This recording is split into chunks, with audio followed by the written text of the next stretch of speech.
공부한 내용, 일본이와 ECC 수익률 곡선 제어, 일드 커브 컨트롤 변화 정책을 가지고 나왔다.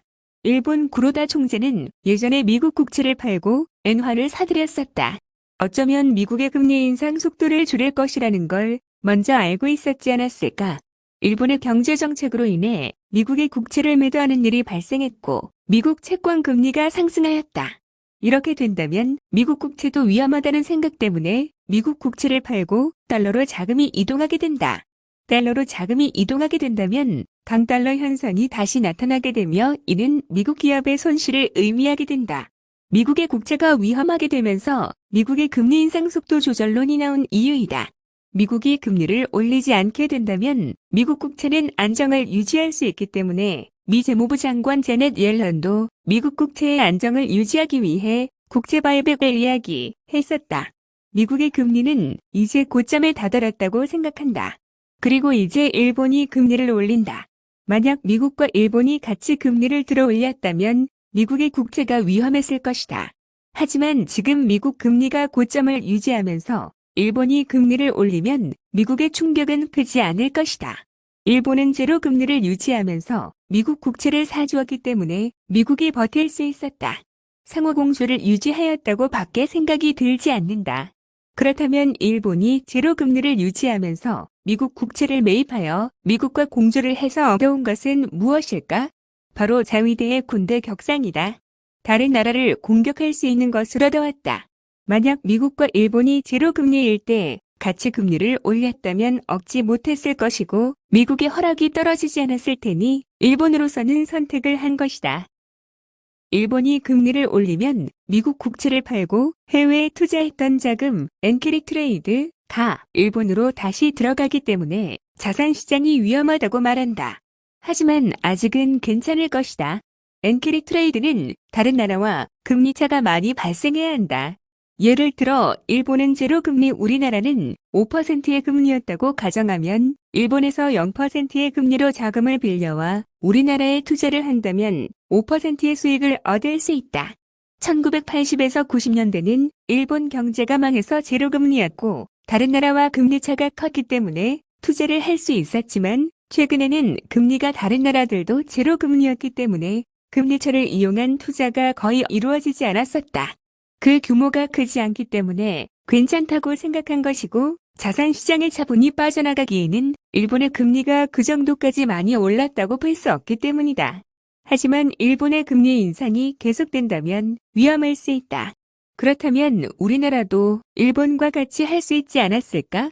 하지만 우리나라는 빚이 많기 때문에 미국과 같이 금리를 올렸던 것이며 외환이 빠져나가는 것을 막았어야 했다. 우리나라는 국민들의 빚이 많다.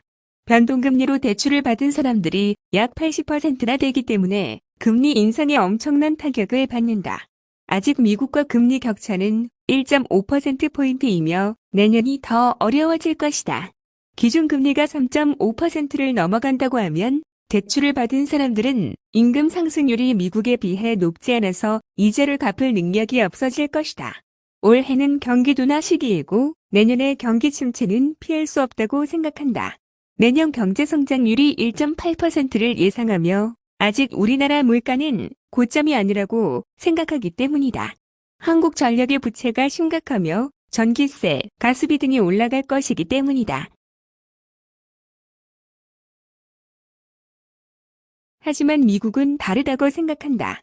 2008년 서브프라임 모기지 사태보다 상황이 좋다. 미국 국민들은 고정금리로 대출을 받은 비율도 높고 임금 상승으로 인해 빚을 갚을 수 있기 때문이다. 미국의 직업 중 화이트 칼라에서 블루 칼라로 넘어가는 사람들이 많다. 아마존, 메타, 테슬라, JP모건 등 대기업과 은행권들에서 해고되는 사람들이 많기 때문이다. 하지만 미국은 화이트 칼라에 종사하는 사람들이 극소수 3% 정도이며 대부분 서비스업, 즉 블루 칼라 직종이 많다. 그렇기 때문에 화이트 칼라에서 해고가 된 사람들이 블루 칼라 직종으로 넘어가도 전부 받아줄 수 있다. 우리나라의 화이트 칼라, 회사원과 블루 칼라, 서비스 직종의 비율을 보여주는 뉴스 자료이다.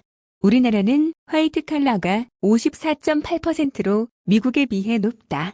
우리나라는 화이트 칼라에서 해고가 된다면 블루칼라에서 받아줄 수 있는 인원이 한정되어 있다. 이렇게 되면 실업률이 높아질 것이며 미국과 반대로 실업자가 대거 발생하게 된다. 금리 인상으로 인해 빚이 많은 사람들의 대출 상환은 어려워질 것이며 내년의 경제 침체는 고통이 될 것이다. 일본의 경제 정책으로 엔화가 상승했으며 원화도 동반 상승을 이루었다. 달러는 고점을 찍고 내려오는 상황이며 이것은 자산 시장에 좋은 일이 될 수 있다. 상승할 수 있는 연료가 장착이 된 것이다. 연준 파월의 매파적 발언들은 기대 인플레이션을 잡기 위함이라고도 할 수 있다. 임금 상승과 고용률이 좋은데 금리 인상을 할 이유는 없다. 하지만 지금 금리 인상을 중단한다는 말을 한다면 기대 인플레이션이 살아나 나중에는 더 심한 긴축을 할 수 있기 때문이다. 내년에 연준의 금리 인상은 2월 0.25%만 올리고 끝낼 수도 있다고 생각하며 자산시장은 3월 이후에 좋아질 것으로 본다. 하지만 우리나라 부동산 시장은 아직 하락은 멈추지 않았다. 이유는 아직 우리나라 금리 인상이 끝나지 않았으며 내년 경기 침체가 찾아올 것이라고 보기 때문이다.